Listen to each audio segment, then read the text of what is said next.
Ça fait 50 ans que vous êtes indépendant.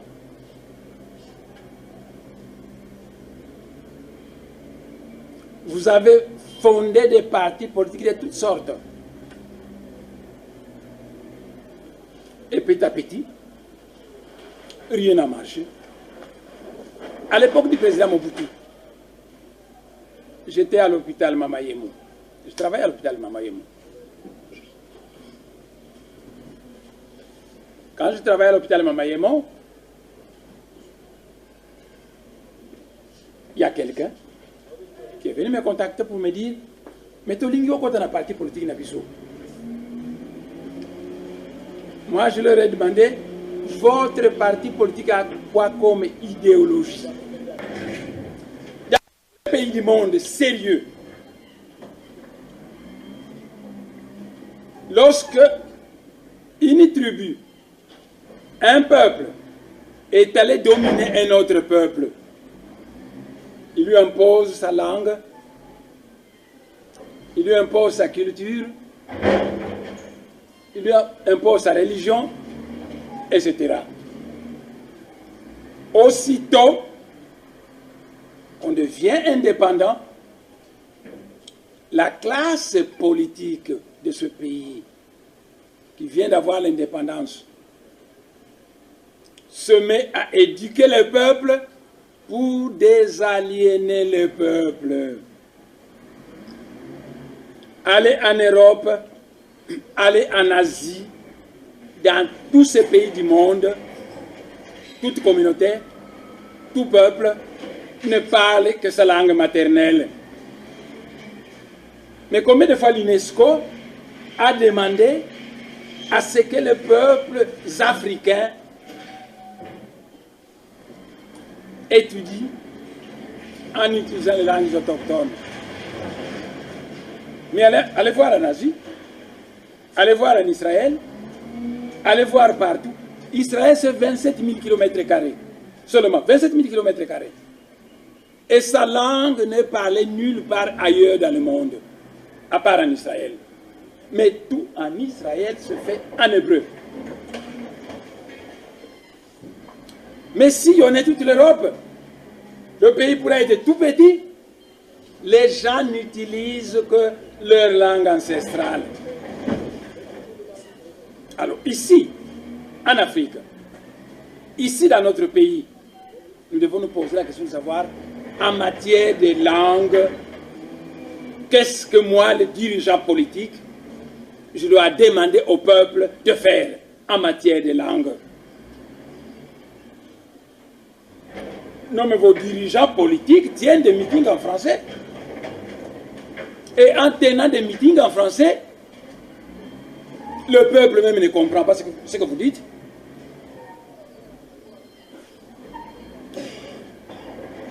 Promenez-vous dans tous les pays du monde, vous ne trouverez pas un seul pays sérieux où les dirigeants politiques s'adressent à son peuple en utilisant une langue étrangère. Alors, notre parti politique, qu'est-ce que nous allons faire en matière linguistique? Parce que moi, je ne veux pas apprendre que le BDM est installé au Bas-Congo, au Bandundu, au Kasaï, et qu'il tient des meetings devant le peuple en français. C'est de la foutaise, moi je ne permettrai pas ça. Parce que vous allez chez les Flamands en Belgique, ils parlent le flamand. Vous allez chez les Wallons, ils parlent le wallon. Vous allez chez les Anglais, ils parlent l'anglais. Vous allez chez les Suédois, ils parlent le suédois. Vous allez chez les Allemands, ils parlent l'allemand. Pourquoi nous devons parler des langues étrangères à nos propres peuples? C'est à vous que je dis ça. Parce que c'est une nouvelle classe politique qui portera des changements dans ce pays que moi, je suis décidé de façonner dans ce pays.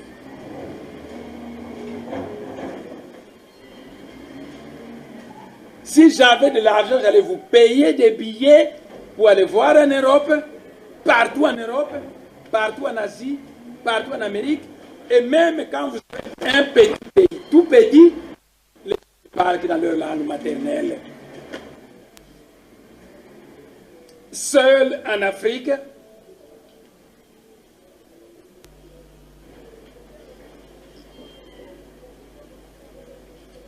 Écoutez-moi bien, l'attitude c'est le suivant. Quand les Belges sont venus coloniser ce pays, les Belges ont dit qu'il y avait environ 4 langues principales dans ce pays. Le Kikongo, le Lingala, le Swahili et le Chiluba. 4 langues principales. D'ailleurs, qu'aujourd'hui, à la radio, ce sont ces langues-là qu'on utilise. Et le résultat final, en matière de notre parti, voici ce que nous décidons. Tous les meetings politiques de notre parti se feront en Kikongo, dans le Bas-Congo. En Chiluba, au Kasaï. En Swahili, dans l'espace culturel Swahili. Et en Lingala, dans la Mongala. Ici, comprenez-moi bien. Je ne suis pas contre les Bangala. Vous m'entendez? Je ne suis pas contre les Bangala. Mais les Bangala ne doivent pas mélanger les choses pour me faire accepter l'inacceptable. C'est Dieu qui a créé toutes les tribus du monde. Dieu a donné une langue à chaque tribu. Dieu a donné un pays à chaque tribu. Le pays Congo a comme langue principale le Kikongo et non pas le Lingala. C'est parce que les Belges sont venus vous coloniser. Ils avaient besoin de soldats de force publique qui sont allés ramasser les Bangala dans l'Équateur et qu'on les a amenés ici. À partir du moment que les Bangala ont fait partie de l'armée coloniale, et bien ils se sont mis à parler Lingala dans le Bas-Congo partout et le Lingala s'est répandu. Non, ne me racontez pas que c'est la langue nationale, ce n'est pas une langue nationale. Vous n'allez pas me faire entrer ça. Dieu dans le ciel, voyez les oiseaux, même tous les oiseaux ne parlent la même langue. Nous savons ce que nous voulons. Et dans la période actuelle, la loi d'or, c'est chaque citoyen parle sa langue maternelle sur son terroir maternel. Vous apprenez le français en tant que langue étrangère dans une école privée. Vous apprenez l'anglais, vous apprenez le japonais, le chinois. On vous laisse cette liberté, mais tous les cours se font en langue maternelle. Tout le travail dans le pays se fait en langue maternelle. Et quand vous allez en Angleterre où on parle anglais, vous parlez anglais. Quand vous allez en France où on parle le français, vous parlez le français. Mais quand vous venez au Congo, ce n'est pas le Lingala qu'il faut parler à Matadi. À Matadi, vous allez parler. Bref, dans le Congo central, vous parlez le Congo. Vous arrivez au Kasaï, vous parlez le Chiluba. Vous arrivez dans l'espace culturel swahiliphone, vous parlez le Swahili et ainsi de suite. Alors, à ce moment-là, vous allez planter quelque chose qui est solide.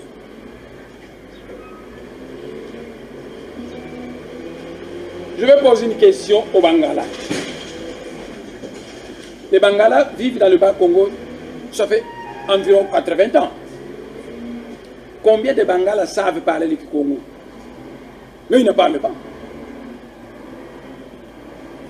Et combien de Bakongo savent parler le Lingala? Pourquoi les Bakongo parlent le Lingala alors que les Bangala n'aiment pas parler le Kikongo? Luzitu Zitasana. Luzitu Zitasana. Les Bangala apprennent le Kikongo et les Bakongo apprennent le Lingala. C'est parfait. Les Bakongo apprennent le Chiluba et les Baluba apprennent le Kikongo. C'est parfait. Les Baswahili apprennent le Kiswahili, apprennent le Kikongo et les Bakongo apprennent le Kiswahili. C'est parfait. Parce que le jour où un Congo, Irak, Sangani, alors il parle facilement le Swahili. le jour qu'il est au Kivu, il parle facilement le Swahili. Mais le jour où un type du Kivu viendra dans le Manianga, il va parler le Kikongo. Luzitu zitasana. Quand on ne fait pas ça, on ne vous respecte pas. Eh bien, non zingamba, maboyi, bimantinu, binatinkutu. Donc, vous voyez, mon premier point de vue, le parti politique et la langue. Et vous voyez que je prône une théorie qui n'a jamais été prônée dans aucun parti politique de ce pays. Théorie selon laquelle toutes les réunions politiques du BDM vont se faire en Kikongo dans le Bas-Congo. S'il y a un Mongala, un Moussouaïli, un Moulouba qui habite le Bas-Congo, mais qui adhère à notre parti, mais il doit apprendre le Kikongo, simplement. Parce que toutes les réunions politiques du BDM, vous savez, je préférerais fermer votre parti, je préférerais fermer ce parti, que de vous entendre que là-bas vous tenez des meetings en lingala. Ce ne sera pas en français, ce ne sera pas en lingala. Dans le Bas-Congo, la langue de travail du BDM, c'est le Kikongo.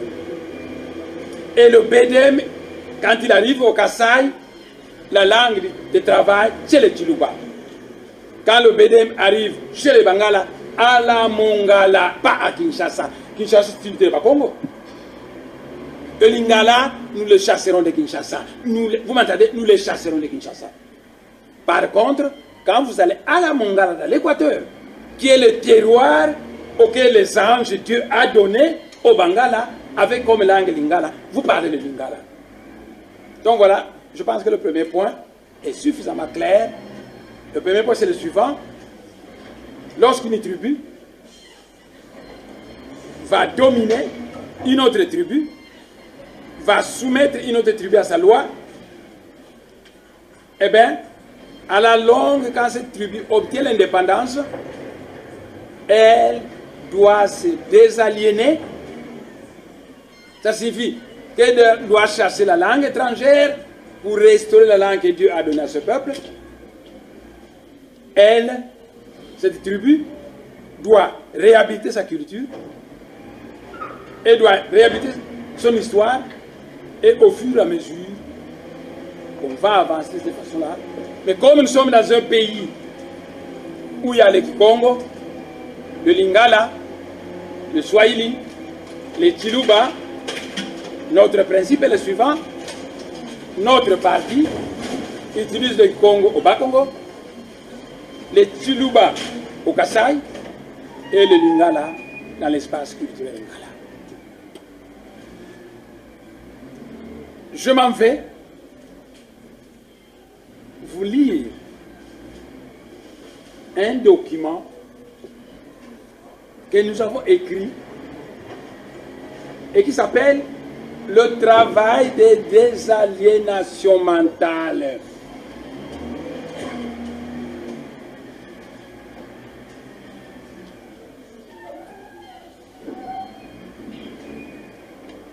Le travail de désaliénation mentale.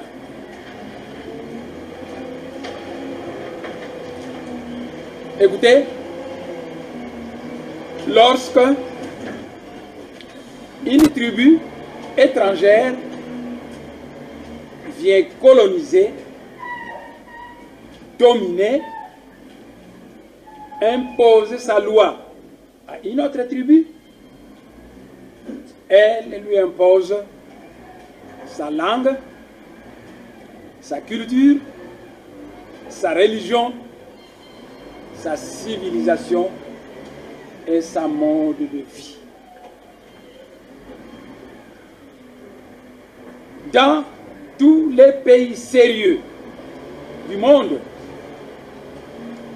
lorsque une tribu donnée qui a été antérieurement dominée devient indépendante, si cette tribu est dirigée par une classe politique sérieuse,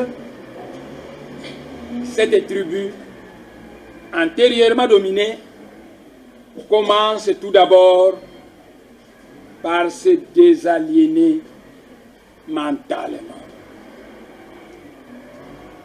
Par ce processus, cette tribu commence tout d'abord par chasser, vous m'entendez?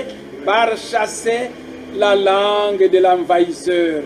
Aller au Vietnam, il y avait un envahisseur, sa langue n'est plus là. Aller en Inde, il y avait un envahisseur, sa langue n'est plus là. Aller au Japon, en Corée, partout, la langue de l'envahisseur n'est plus là. C'est la langue autochtone. Donc, cette tribu, antérieurement dominée, commence tout d'abord par se désaliéner mentalement. Et par ce processus, cette tribu commence tout d'abord par chasser la langue de l'envahisseur et réhabiliter sa propre langue ancestrale sur toute l'étendue du pays de ses ancêtres, qui est son espace culturel. Cette tribu réhabilite sa langue,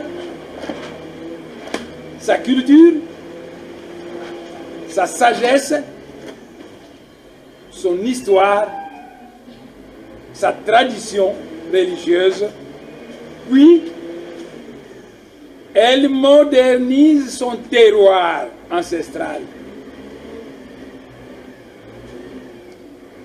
Elle construit des routes modernes, des ponts somptueux, des villes et des villages modernes.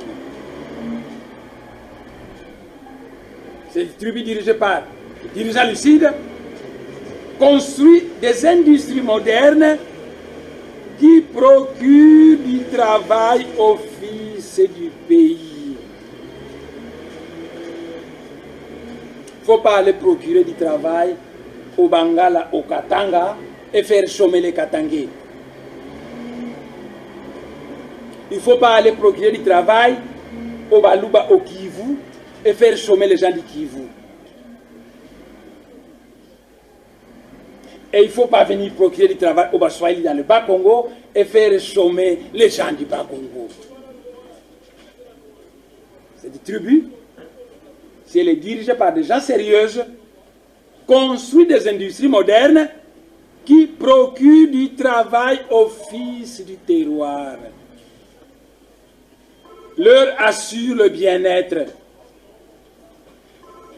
et une vie décente. Dans ce sens, la désaliénation mentale des Bena-Congo doit les amener à chasser les Français, à chasser le Lingala de l'espace culturel Congo et à faire tout pour réhabiliter la sagesse Congo, la langue Congo, la tradition Congo et moderniser l'État du Congo central pour améliorer la vie des Bas-Congo d'abord, ensuite de tous les immigrés qui vont réussir l'intégration dans l'État du Congo central et qui vont considérer le pays des Bas-Congo comme leur seconde patrie.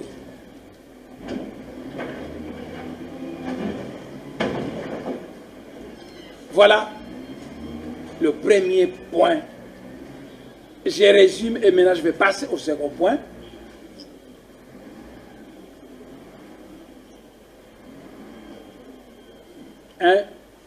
Une tribu quitte son terroir, vient dominer une autre tribu. Elle lui impose sa langue, sa culture, son histoire, sa tradition. Mais à la longue, cette tribu dominée finit par avoir l'indépendance. Et a obtenu son indépendance. Si cette tribu est dirigée par des gens lucides, ils doivent désaliéner le peuple. Ils partent de l'idée que Dieu a donné une langue à chaque tribu du monde. Le français, ce n'est pas de la civilisation. L'anglais, ce n'est pas de la civilisation. C'est une langue comme le Swahili, c'est une langue comme le Lingala, c'est une langue comme le Kikongo, c'est une langue comme le Chiluba, c'est une langue comme le japonais. C'est une langue comme toute autre. et aller en Europe, même quand le pays est trop petit, ce pays n'utilise que sa langue maternelle. Pourquoi vous utilisez le portugais? Pourquoi vous utilisez le lingala? Pourquoi vous utilisez les terroirs qui ne sont pas les leurs?